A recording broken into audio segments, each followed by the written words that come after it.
Hi hello friends, ఎలా ఉన్నారు? అందరు బాగున్నారండి. ఈరోజు కబూలి మసాలా కర్రీ చేశాను. చాలా బాగుంది టేస్ట్. చపాతీకి అయితే సూపర్గా ఉంటుంది. ఎలా చేయాలో ఒకసారి చూసేద్దామా? మరి 6 గంటలు నానబెట్టి పెట్టుకున్నాను ఈ శనగలు. వీటిని మళ్ళీ కుక్కర్లో వేసుకొని ఒక 3 విజిల్స్ పెట్టి ఉడికించుకోవాలి.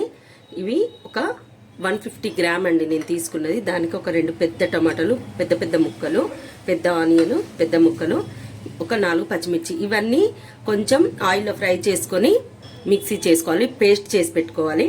ఒక 1 టేబుల్ స్పూన్ అల్లం వెల్లుల్లి పేస్ట్, రుచికి సరిపడేంత సాల్ట్, 1 టీ స్పూన్ ధనియాల పొడి, 1 టీ స్పూన్ గరం మసాలా, అలాగే బగారా దినుసులు. ఇవన్నీ తాలింపులో వేసుకోవడానికి 2 టేబుల్ స్పూన్స్ కారం. ఇవి కుక్కర్లో పెట్టి నేను ఉడికిచ్చేస్తాను. ఇటువైపు కుక్కర్లో శనగలు పెట్టేసిన, అవి ఉడుకుతున్నాయి. ఇటువైపు ఒక టేబుల్ స్పూన్ ఆయిల్ వేసుకొని ఇవన్నీ కొంచెం ఫ్రై చేసుకోవాలి. మగ్గేంత వరకు ఫ్రై చేసుకుంటే సరిపోతుంది. పన్నీర్ కర్రీ అయితే ఎంత బాగుంటుందో టేస్ట్, సేమ్ ఇది కూడా అదే విధంగా టేస్ట్ బాగుంటుందండి. ఈ విధంగా చేసుకుంటే చాలా బాగుంటుంది. కొంచెం మగ్గనిచ్చి మిక్సీ చేసుకోవాలి. ఈ కర్రీ రైస్లో కంటే కూడా చపాతీ ప్రిపేర్ చేస్తున్నాను. చపాతీ కానీ పరాటా కానీ బాగుంటుంది. ఇక రెగ్యులర్గా చపాతీ తింటాం కాబట్టి పొరల రొట్టెలు అంటే మడత రొట్టెలు చేస్తున్నాను. కొంచెం మగ్గిపోయినాయి కదా, వీటిని చల్లార్చుకొని మెత్తగా పేస్ట్ చేసుకోవాలి. టమాటాలు, ఉల్లిపాయలు, పచ్చిమిర్చి చల్లార్చుకొని మిక్సీలో వేసేసుకొని ధనియాల పొడి, ఇందాక తీసుకున్న గరం మసాలా కొంచెం ఎక్కువలాగా అనిపిస్తుంది, కొంచెం ఆపేస్తున్నాను. ఇవి వేసుకొని మెత్తగా పేస్ట్ చేసుకోవాలి. మెత్తగా పేస్ట్ అయితే రెడీ అయిపోయింది. పక్కన పెట్టేసుకుందాము.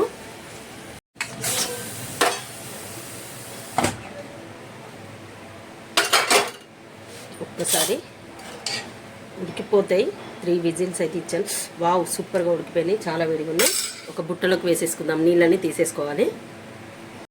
వాటర్ని ఉంపేసుకొని పక్కన పెట్టేసుకుని ఒక ప్యాన్ తీసుకుందాం. స్టవ్ మీదకి ఒక ప్యాన్ తీసుకొని అందులోకి ఒక 80 ml వరకు ఆయిల్ తీసుకుందాం.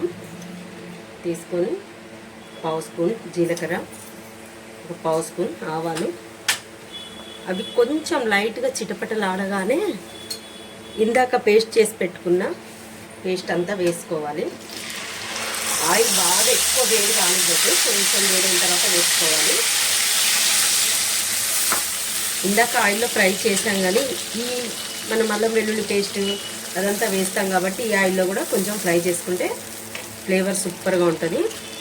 ఒక 1/2 స్పూన్ వరకు పసుపు, చెప్పలేదు మీకు ఇందాక, పసుపు.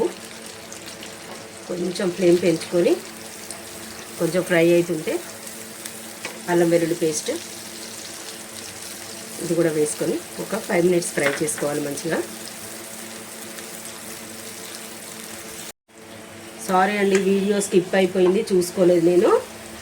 టమాటో పేస్ట్ ఫ్రై అయిన తర్వాత ఇందాక బగారా దినుసులు చూపించాను కదా, అవి కూడా వేసుకొని ఉప్పు, కారం, పసుపు ఇవన్నీ వేసుకొని ఒక 5 నిమిషాలు ఫ్రై అయిన తర్వాత ఉడికిన శనగలు కూడా వేసుకొని ఒక 5 నిమిషాలు ఫ్రై చేసుకోవాలి. ఇప్పుడు ఆయిల్ బయటకు వస్తుంది కదా, ఇప్పుడు ఒక 1/2 లీటర్ వరకు అయితే వాటర్ పోసుకొని మంచిగా ఉడకనివ్వాలి. ఆల్రెడీ మనకు శనగలు ఉడికినాయి, కానీ మసాలా అంతా శనగలకు పట్టడం కోసం మంచిగా ఉడికి కొంచెం దగ్గరికి అయ్యే వరకు మీడియం టు లో ఫ్లేమ్కి అడ్జస్ట్ చేసుకుంటూ ఉడికించుకోవాలి. నాకు తెలిసి మంచిగా దగ్గరికి అయి ఉంటుంది. ఆయిల్ పైకి వచ్చింది, గ్రేవీ కూడా చిక్కగా అయిపోయింది. మనకు దీనిలోకి ఫైనల్గా ఏముంటుందండి, ఇంకా ఫైనల్గా మనకి కొత్తిమీర ఇది ఒక్కటి వేసేసుకున్నామంటే ఫైనల్ టేస్ట్ వచ్చేస్తుంది. కలుపుకొని చపాతీ కూడా రెడీ అయిపోయినాయి.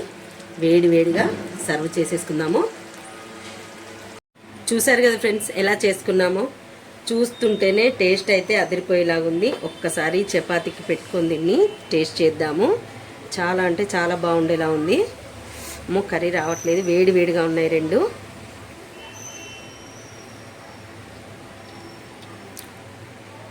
వావ్, అసలు చాలా అంటే ఇంత టేస్ట్ అవుతుందని నేను కూడా అనుకోలేదు. చికెన్ మసాలా కర్రీలా ఉందండి కబూలి మసాలా కర్రీ. అందరూ కూడా ఒకసారి ఇలా ట్రై చేసి చూడండి. ఈ వీడియో మీకు ఖచ్చితంగా నచ్చుతుంది. నచ్చితే కనుక ఒక లైక్ చేయండి, షేర్ చేయండి, సబ్స్క్రైబ్ చేయడం మర్చిపోవద్దు. Thank you for watching.